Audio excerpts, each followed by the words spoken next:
Boa noite a todos que nos assistem nesses instantes. Que Jesus nos ampare, nos abençoe e nos fortaleça sempre. Obrigado ao Centro Espírita André Luiz pela oportunidade bendita de divulgação do Evangelho do Cristo. Estaremos conversando com vocês nessa noite sobre a evangelização na família.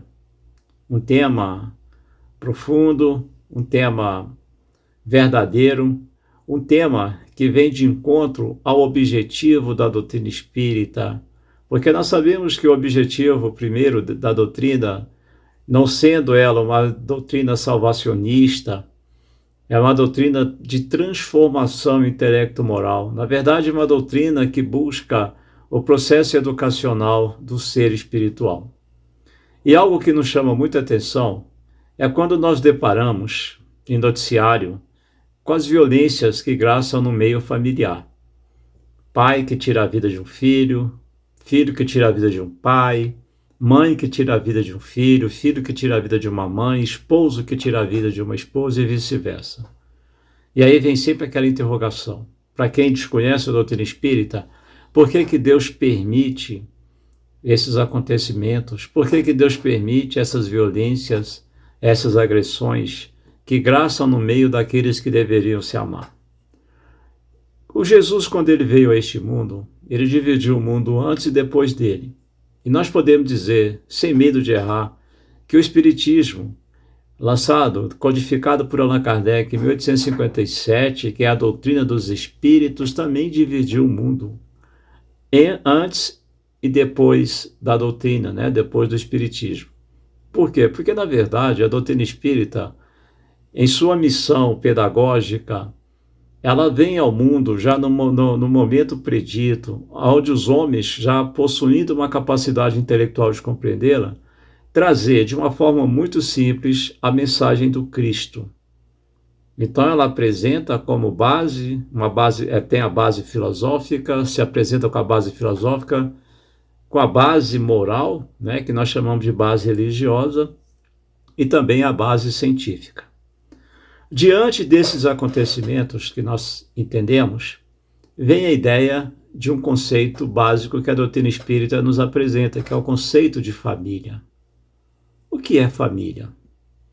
Sabemos que a célula máter é a primeira organização social que existe no mundo, um objetivo claro, socialmente falando.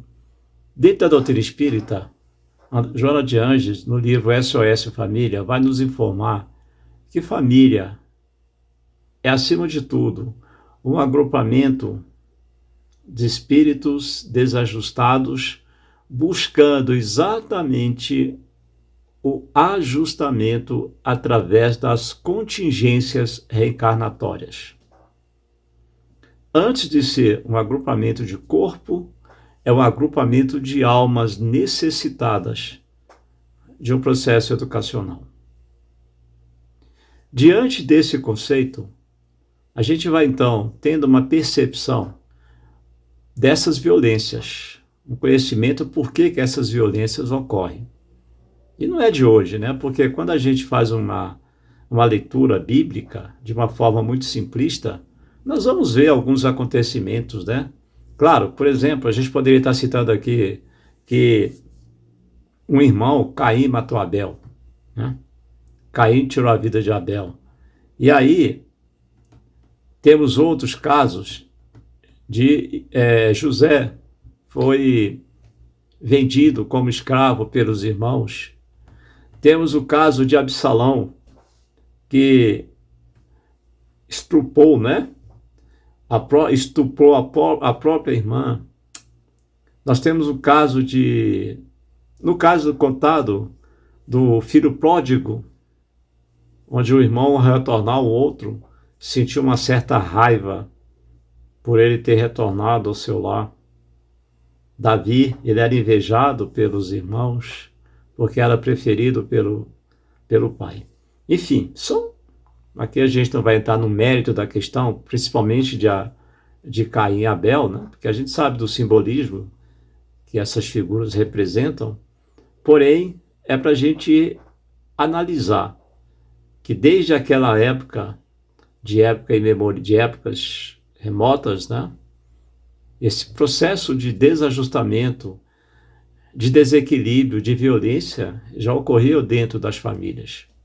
E nós sabemos que Deus, como inteligência suprema, como causa primária de todas as coisas, não é o responsável por esses acontecimentos.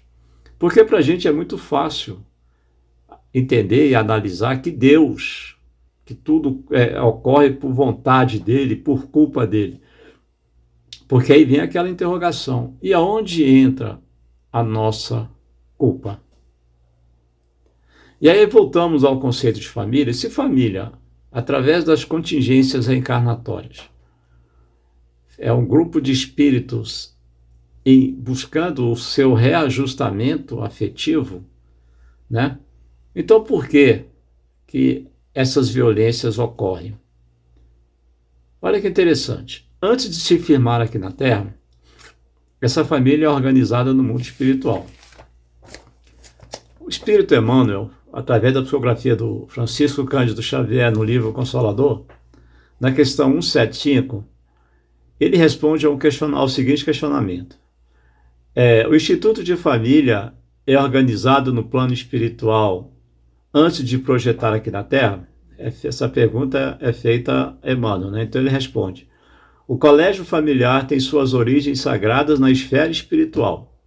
Em seus laços reúnem-se todos aqueles que se comprometeram no além a desenvolver na Terra uma tarefa construtiva de fraternidade real e definitiva. Ou seja, no mundo espiritual há todo um planejamento para esse processo. Ocorre que tudo aquilo que nós conquistamos no que diz respeito a sentimentos, que é aquilo que o espírito tem, né? Nada a ver com questões materialistas, mas tudo que o espírito ele conquista nas suas várias encarnações, que são questões afetivas, sentimentais, espirituais, isso o espírito não perde, é para sempre. Quando ele volta à carne, automaticamente, em algum momento da sua existência, principalmente no que diz sentimento, isso pode aflorar. E o que é pior, ainda ficam aqueles, né, espíritos desencarnados que, de alguma forma, vai dando vazão, né, vai fazendo com que aquele sentimento de ódio, de raiva, um desejo de vingança, isso pode aflorar. E como o espírito ainda não tem a capacidade da vontade de se reequilibrar, de tentar entender a origem daquele sentimento negativo e buscar um trabalho, né, que possa curá-lo, ou mesmo fazer com que ele consiga não dar vazão àquilo, ele se deixa levar por esse sentimento em desequilíbrio e acaba colocando em prática essas agressões, né? Um exemplo prático desse sentimento de ódio, né, nós temos no livro Ação e Reação o caso de José Olímpio. Então José Olímpio ele tinha 2 irmãos, eu vou sintetizar, até porque o tempo não dá para contar toda a história. Então assim, ele tinha 2 irmãos, eram 3 filhos, né, do mesmo pai, então ele mais 2 irmãos. Ele acaba matando os 2 irmãos. Então ele montou lá um processo, né, que levou os 2 irmãos a óbito através de um afogamento. A princípio, a polícia investigou e concluiu que houve afogamento, que foi uma fatalidade. Enfim, mas foi um plano dele, um plano muito bem arquitetado, exatamente para que se não descobrisse esse crime. Ele passou a ser um pai de família exemplar, trabalhava na comunidade com a caridade, desenvolvia projetos, né, frequentando igreja, enfim, nada que pudesse macular sua imagem. Porém, os 2 irmãos no mundo espiritual, numa revolta enorme, numa vontade tremenda de uma vingança, por não perdoá-lo por aquele ato, faz com que, de alguma forma, ele retorne ao mundo espiritual, né? Ele veio a falecer. Depois a sua esposa Enfim, e aí os dois tios, os dois irmãos ficaram no mundo espiritual como obsessores, obsediando o filho que aqui ficara. Enfim, é feito todo um trabalho no mundo espiritual para que eles renasçam novamente, formando uma mesma família. Então, a esposa de José Olinto nasceria novamente com José Olinto, com o esposo, né, formariam um casal, e os dois irmãos, né, o cunhado, ou os cunhados, viriam como filhos. E aí? Como é que a gente poderia estar analisando essa relação? Em algum momento, né, pela memória espiritual, aquele sentimento poderia florar, como às vezes aflora. Né? Quantas vezes a gente olha para uma pessoa e diz assim, nossa, eu não fico com a cara dessa pessoa, eu não gosto dessa pessoa. Provavelmente, com certeza, tem algo de vidas passadas que a gente precisa resolver. Então, ele formaria novamente essa família aqui no mundo material e tentando, né, buscar o afeto, porque a base de uma relação familiar é o afeto. O corpo procede do corpo, mas o espírito não procede do espírito. As relações consanguíneas, elas deveriam determinar a afetividade, mas infelizmente não é o que a gente vê no meio de muitas famílias quando a gente tem contato com essas notícias de uma violência ou de uma agressão. Então, vindo aqui, buscando esse elo fraterno, buscando os vínculos afetivos, para que de uma família material, né, conforme a doutrina espírita nos explica da família material e da família espiritual, então que esses vínculos fortalecidos venham a ser uma família espiritual. Bom, a gente tem a dádiva do esquecimento. Deus nos permite que aqui nos reunamos e nos dando a possibilidade de esquecermos certos acontecimentos das nossas vidas passadas. É o que eu estou dizendo, a gente esquece é um esquecimento temporário. Né? Havendo a necessidade, a própria espiritualidade vai trabalhar nos relembrando pela nossa necessidade, da necessidade de estarmos passando por certas provas ou expiações. Então, reunindo aqui no mundo material, aquela família deveria ter um objetivo comum, que é o fortalecimento do afeto. O fortalecimento ou mesmo o desenvolvimento da afetividade. E quase sempre ocorre o contrário. O espírito mais arredio, né? Aquele que é levado por algum sentimento de raiva, às vezes sem saber porquê, sem entender porquê que aquele sentimento está dentro dele, não busca uma compreensão exata para poder sanar, sanar ou mesmo diminuir de uma forma drástica esse sentimento que acaba levando a um ato vil, um ato até mesmo, como eu acabei de citar, tirando a vida de um ser familiar. Então a doutrina espírita, como uma doutrina, vamos dizer assim, de cunho transformador, ela nos dá a explicação para isso. E ao mesmo tempo ela diz para nós como deve ser a nossa atuação diante desse núcleo familiar e diante desses sentimentos negativos que muitas vezes nós sentimos. Como é que eu devo agir? Bom, a base de todo o processo, como eu disse, da doutrina espírita é a educação. Podemos dizer que a educação ela se processa através da evangelização.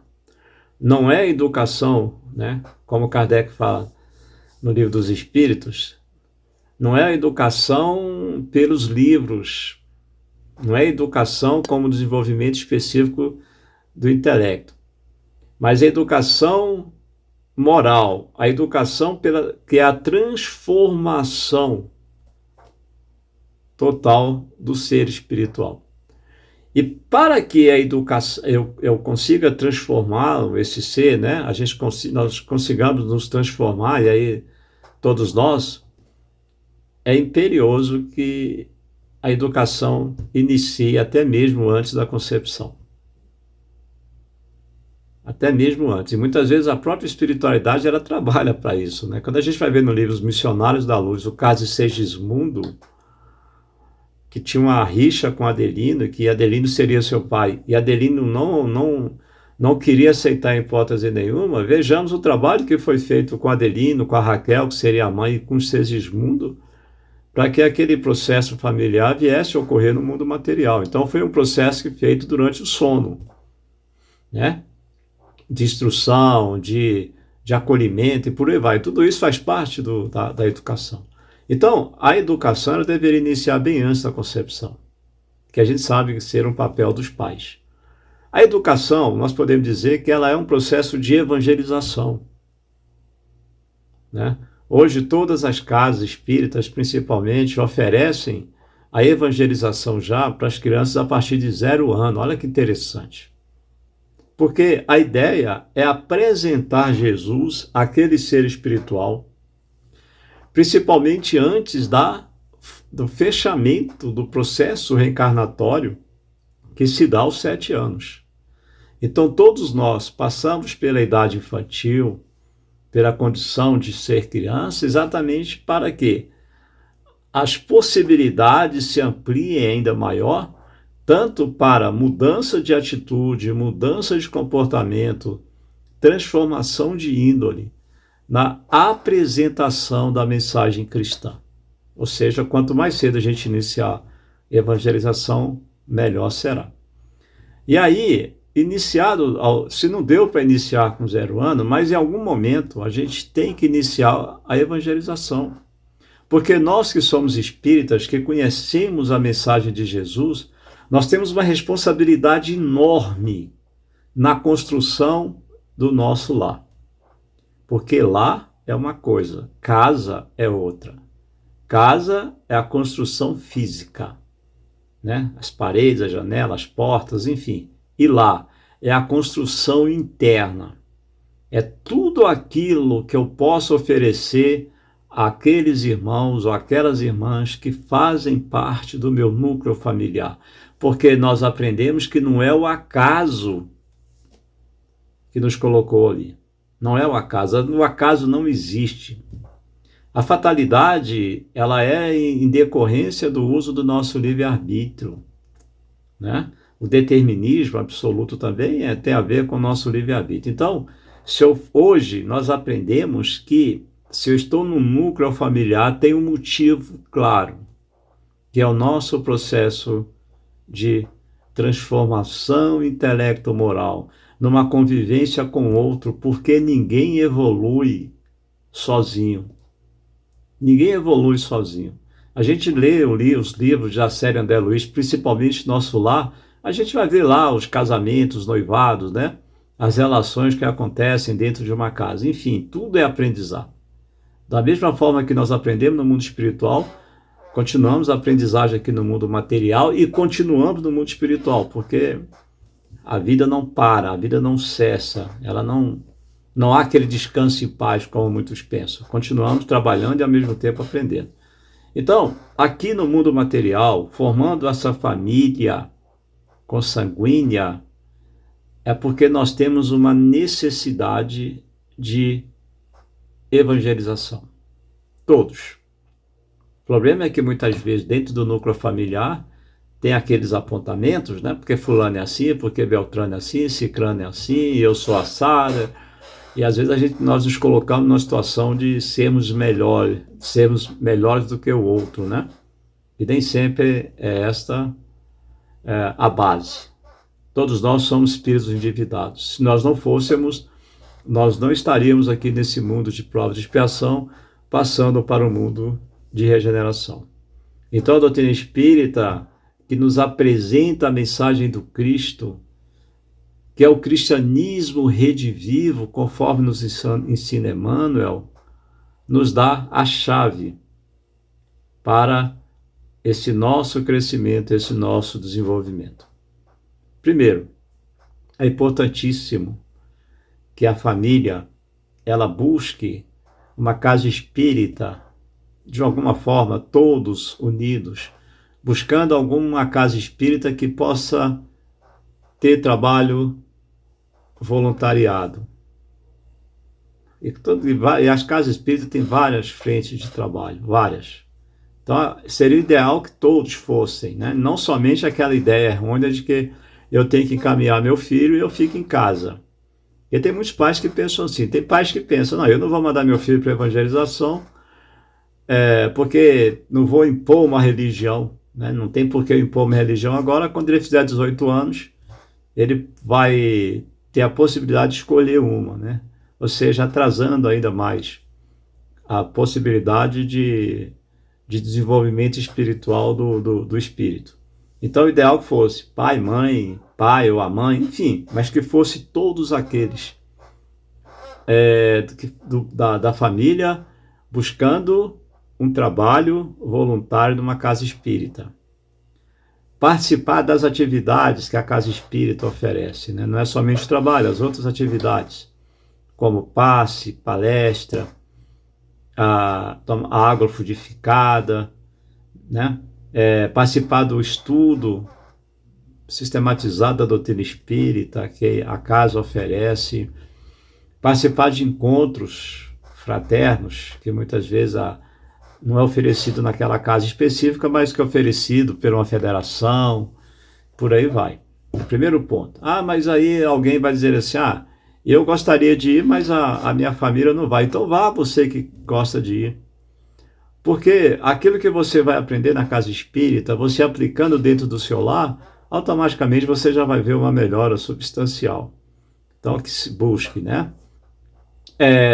Uma outra coisa importante, gente, fora da casa espírita, no convívio com seus, principalmente os pais, apresentarem aos filhos a exemplificação do Evangelho. A certa feita eu ouvi uma frase que me chamou muita atenção. Por que os pais se separam? Porque normalmente o pai guarda o seu melhor para fora e traz o seu pior para dentro do lar, né? Fora de casa é uma coisa, dentro do lar é outra coisa. Então, a exemplificação do Evangelho de Jesus na vida constante. O pai deve entender que não é aquilo, o filho não vai fazer aquilo que ele manda fazer. Não é aquilo que ele fala, mas é aquilo que ele faz. Porque os filhos copiam os exemplos dos seus pais. Então aqui a família ela tem essa ideia, né? Principalmente os pais estão ali à frente, direcionando o caminhar dos filhos, sejam os exemplos, né? Que coloquem em prática a mensagem aprendida e aprendida lá na casa espírita.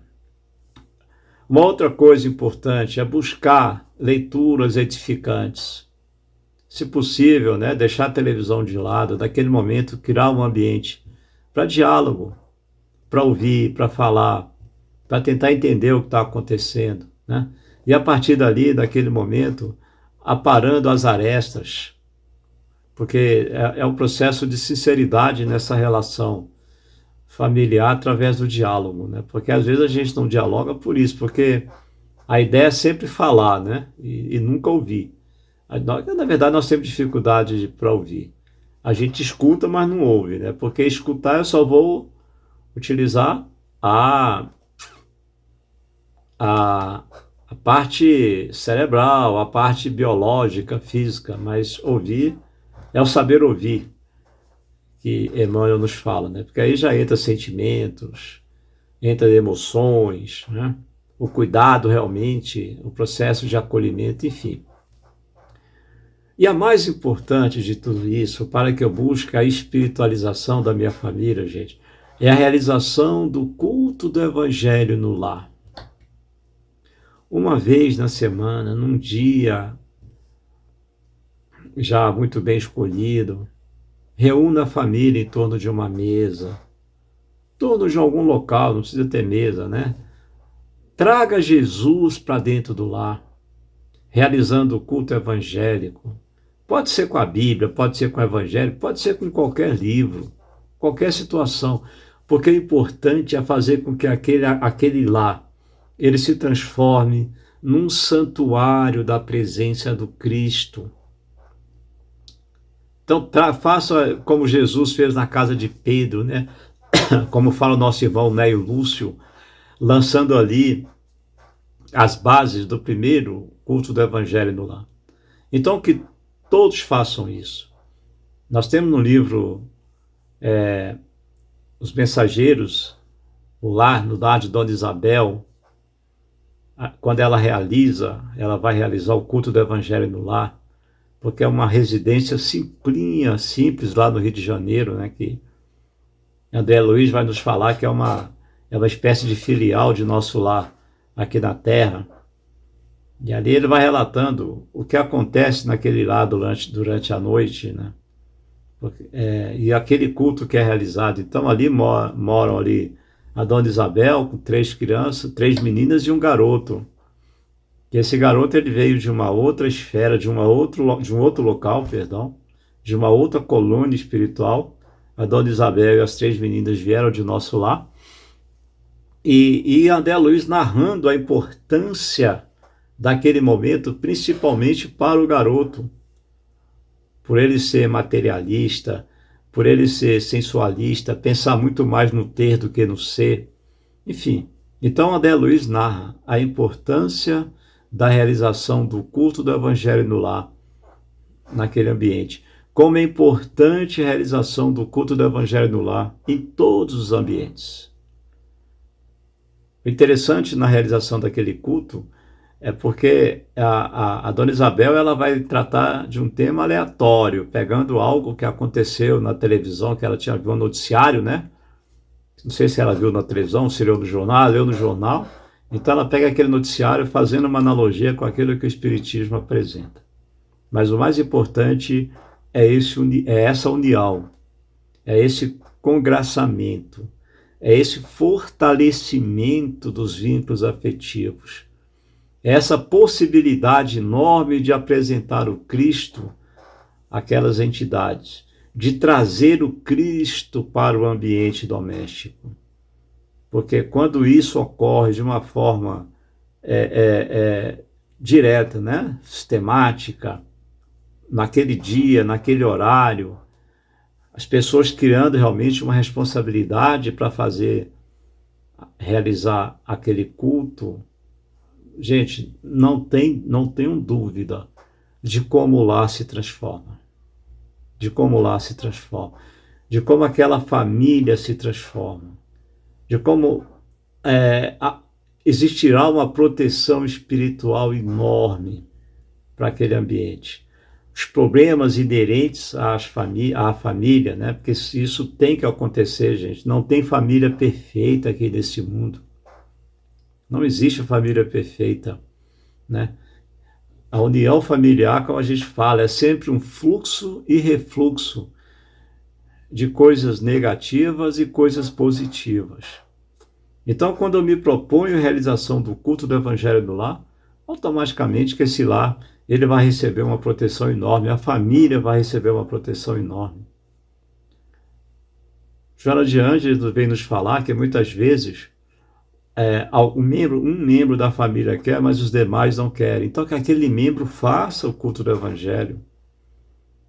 Sempre, naquele horário que ele escolheu, porque com o tempo, né, a atmosfera daquela residência ela vai sendo alterada. As relações elas vão se tornando mais equilibradas e com o tempo os demais irmãos passarão a participar do culto. Então, o importante é fazer. Ou seja, no momento certo, se tiver uma mesa, diante de uma mesa, durante no máximo 30 minutos, não precisa mais do que isso. Fazer uma prece sentida, né? Para iniciar a leitura da mensagem. Normalmente, nós utilizamos o Evangelho segundo o Espiritismo. No meu caso específico aqui em casa, eu faço a leitura sistemática ali, da introdução até a última página lá, entendeu?